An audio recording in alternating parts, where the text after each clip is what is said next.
동행을 합니다.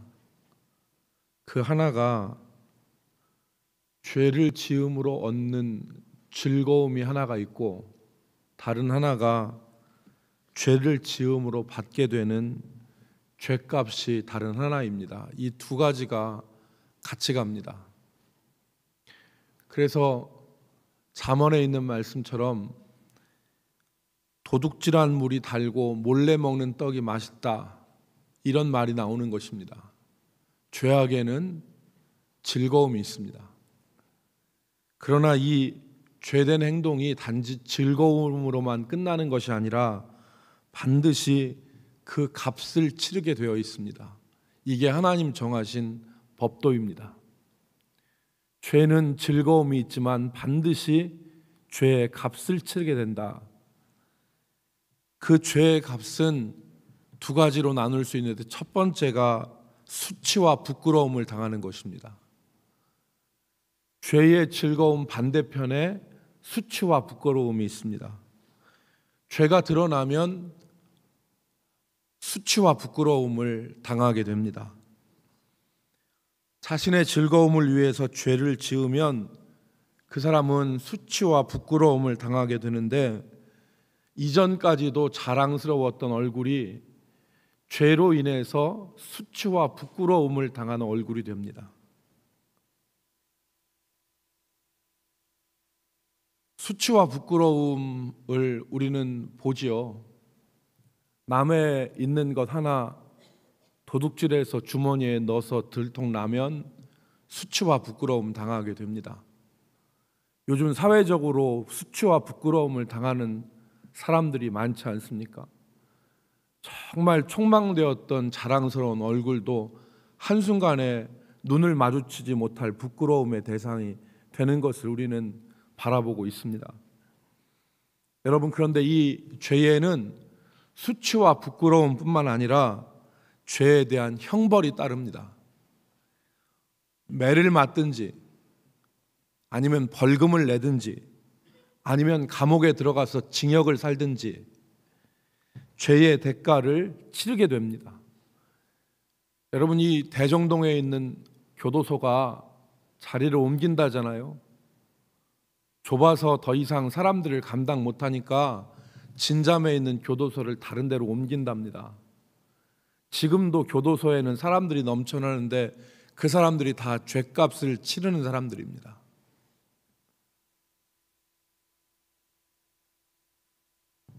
죄를 짓고도 수치와 부끄러움을 당하지 않는 경우가 있습니다.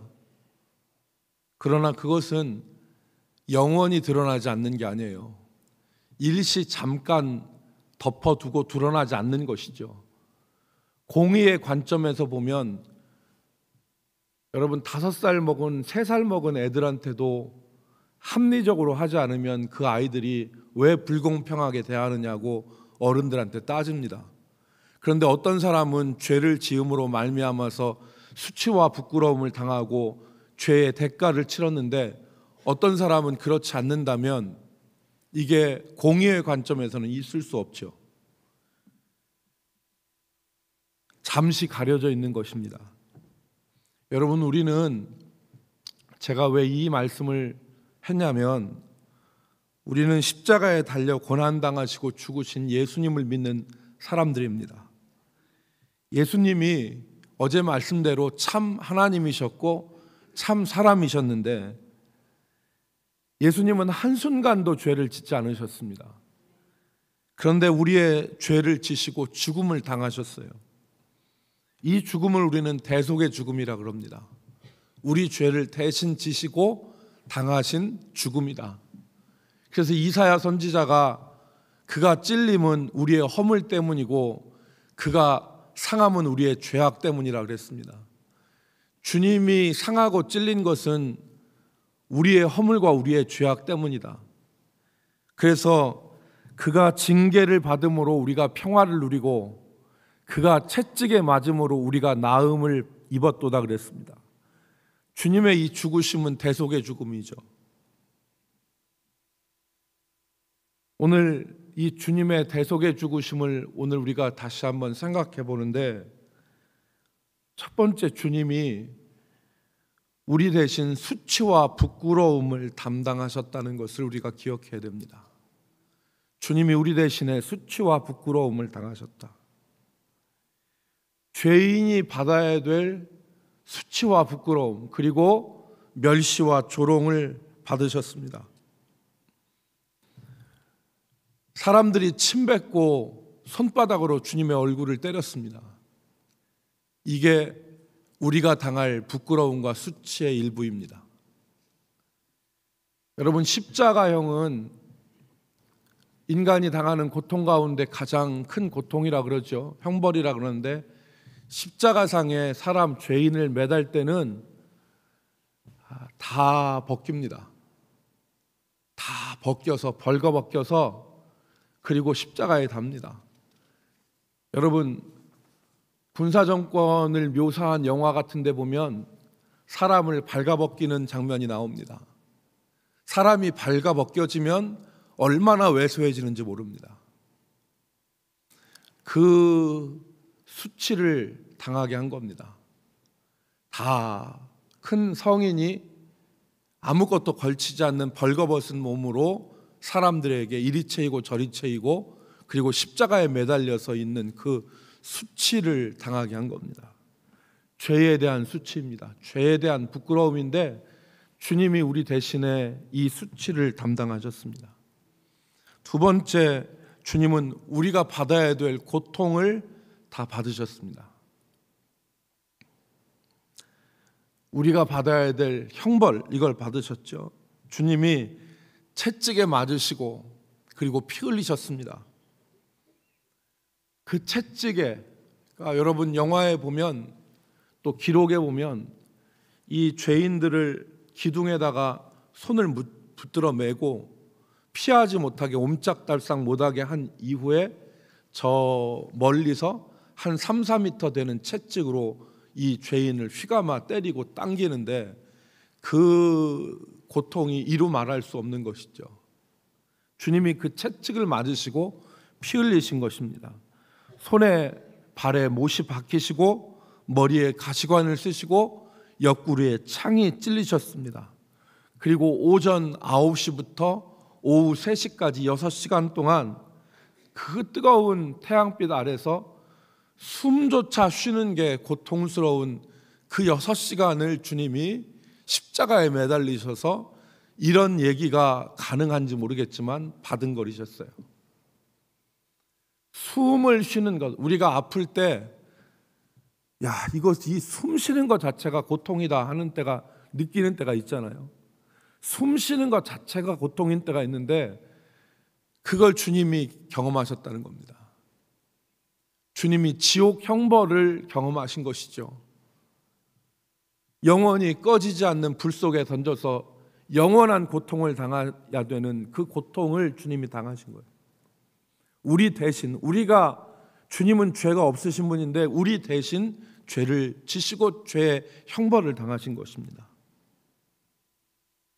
세 번째는, 주님은 우리의 죄악으로 인해서 하나님께 버림받는, 외면당하는 고통을 당하셨습니다. 오늘 주님이 십자가에서 네 번째 하신 말씀이 엘리 엘리 라마 사막단인데, 나의 하나님 어찌하여 나를 버리시나이까, 이 말 아닙니까?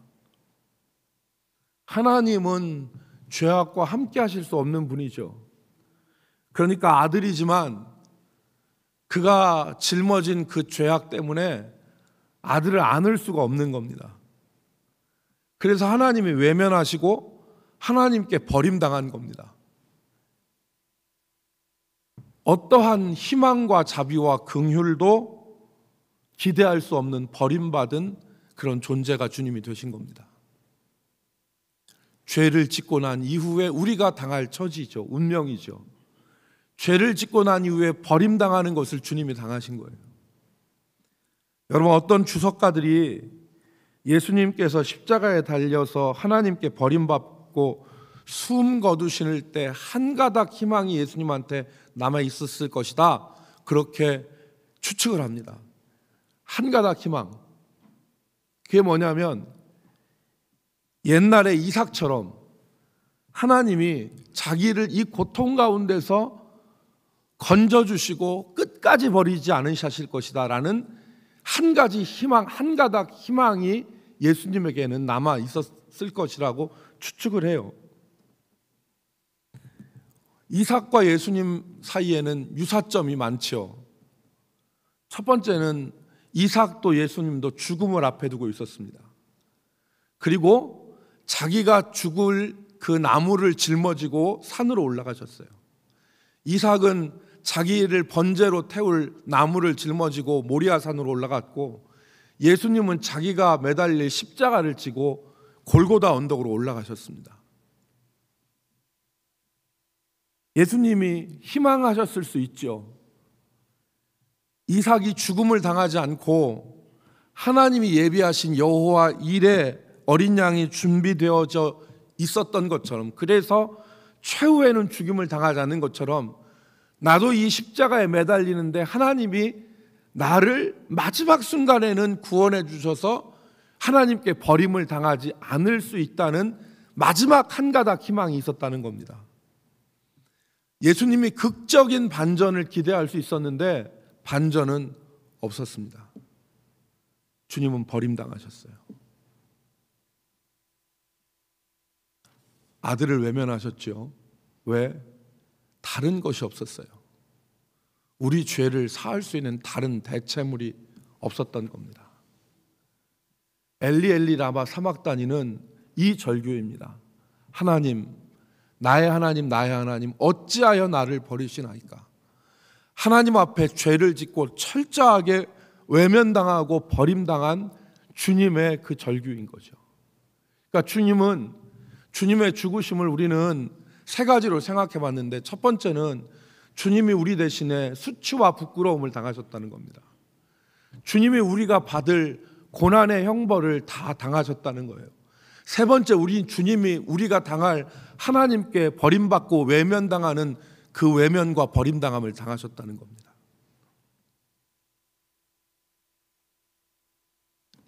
이거는 원망의 절규가 아니라 순종의 절규입니다. 왜?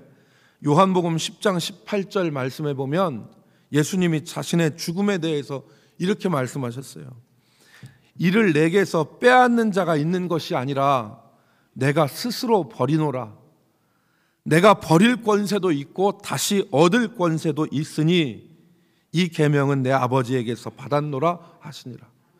주님이 버릴 권세도 있고 다시 얻을 권세도 있는데, 아버지가 외면하는 그 외면을 주님이 어찌하여 나를 버리시나이까로 절규했지만, 이 절규는 원망의 절규가 아니라 아버지 뜻에 순종하시면서 행하신 절규라는 것을 우리는 기억해야 됩니다.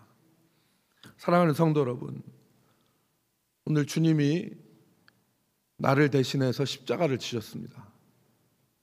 그 십자가를 지신 것은 나 대신에 수치와 부끄러움을, 나 대신에 형벌을, 나 대신에 하나님께 버림당하고 외면당하는 이 철저한 고통을 다 당하신 거예요. 그래서 우리가 이제 내일 모레 살펴보겠지만 주님이 다 이루었다 말씀하셨는데, 이 다 이루었다는 말은 헬라어로 테텔레스타이란 말인데, 이 말은 완불했다는 말이에요. 완불. 초기에 계약금 걸고 중도금 걸고 잔금 치르면 집이 내 것이 되는 것처럼 그때의 상업적인 용어였습니다. 다 완불했다. 그러니까 우리의 죄값, 우리의 죄에 대한 형벌, 우리의 죄에 대한 이런 모든 것을 다 주님이 대신 치셨다는 겁니다. 그 주님이 우리를 대신해서 자신을 던지시고 십자가에 못 박으시고 우리를 죄악에서 건져내신 겁니다. 그러므로 그리스도 안에 있는 자들에게는 다시 정죄함이 없다는 말씀은 바로 이 말입니다. 다 완불되었기 때문에 오늘 그 주님이 고통당하셔서 나를 구하셨습니다. 내가 받아야 될 수치와 부끄러움, 내가 당해야 될 고통과 저주, 내가 받아야 될 하나님으로부터 버림당함을 다 주님이 대신 지시고 우리를 하나님의 품속으로 인도하신 것입니다. 이 주님을 기억하고 또 주님의 사랑을, 하나님의 사랑을 기억하는 하루가 될 수 있기를 주의 이름으로 축복합니다. 기도하겠습니다.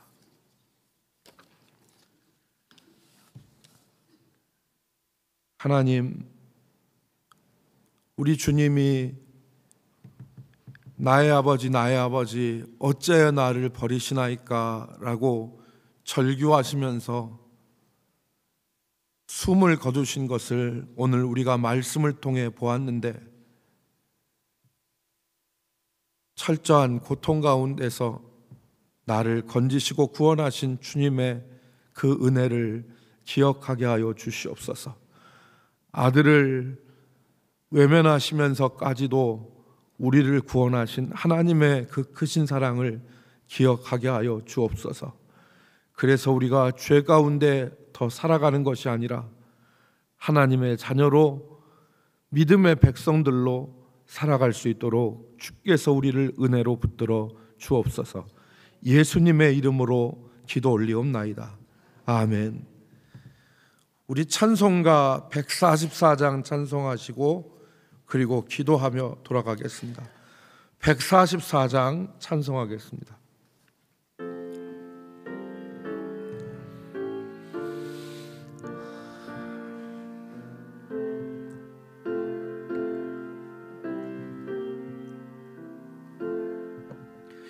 예수 나를 위하여 십자가를 질 때 세상 죄를 지시고 고쳐다 가셨네. 예수님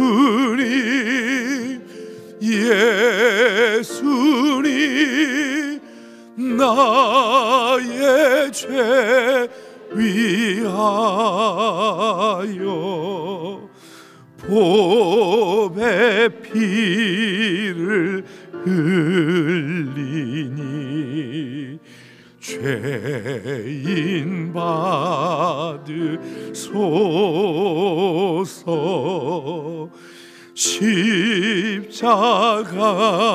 십자가를 지심은 무슨 죄가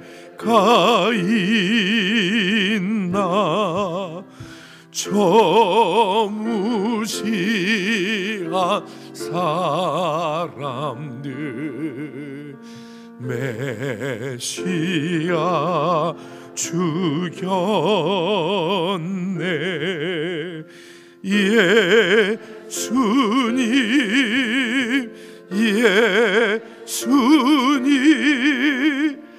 나의 죄 위하여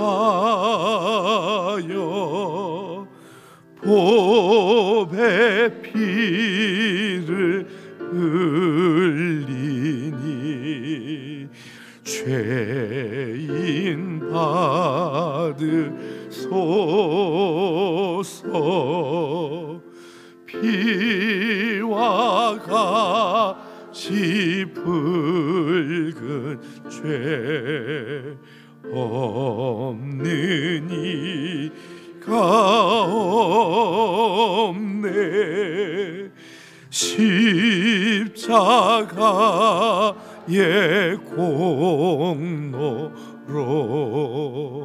눈과 같이 되냐면 예수님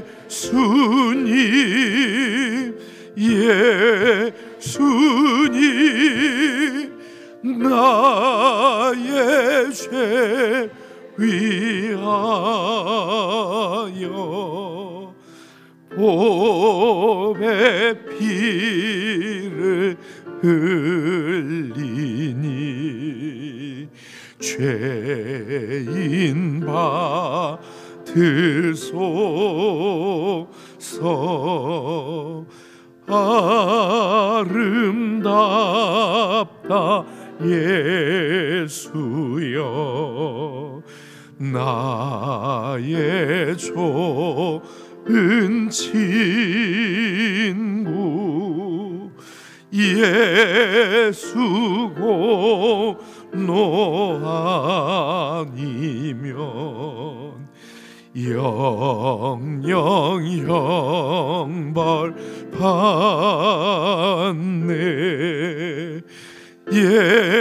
예수님 예수님 나의 죄 위하여 보배 피를 흘리니 죄인 받으소서.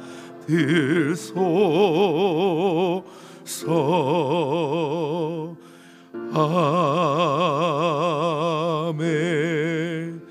우리 주의 성호 부르고 같이 기도하도록 하겠습니다. 다 함께 주의 성호 부릅시다. 주여. 아버지 하나님 감사합니다. 오늘도 하나님 기도하는 귀한 자리에 우리를 불러주시고 주님의 고난과 주님의 그 고통을 기억하게 하시고 다시금 십자가를 바라보며 믿음으로 기도할 수 있는 귀한 은혜를 베풀어 주심에 감사드립니다. 내가 받아야 될 수치와 조롱과 부끄러움, 내가 받아야 될 고통, 내가 받아야 될 하나님 없게 버림당하는 아버지 하나님 주님께서 다 대신 지시고 우리를 구원하셨는데 아버지 그 은혜를 기억하며 그 사랑으로 아버지 하나님을 깨닫는 오늘 아버지 저희 심령들 되게 하여 주옵소서. 오늘 이 새벽에 기도하는 주의 백성들마다 하나님의 사랑을 깊이 알게 하시고 주님의 고통과 고난을 기억하게 하시며 죄의 형벌이 있다는 것, 대가가 있다는 것을 기억하여 죄 짓는 것을 두려워하며 하나님 앞에 살아갈 수 있도록 주님의 아버지 하나님 이 시간 은혜를 베풀어 주시옵소서. 기도하는 하나님의 백성들마다 주님의 아버지 붙들어 주시고 은혜를 주셔서 오늘도 아버지 기도하는 귀한 은혜를 던지는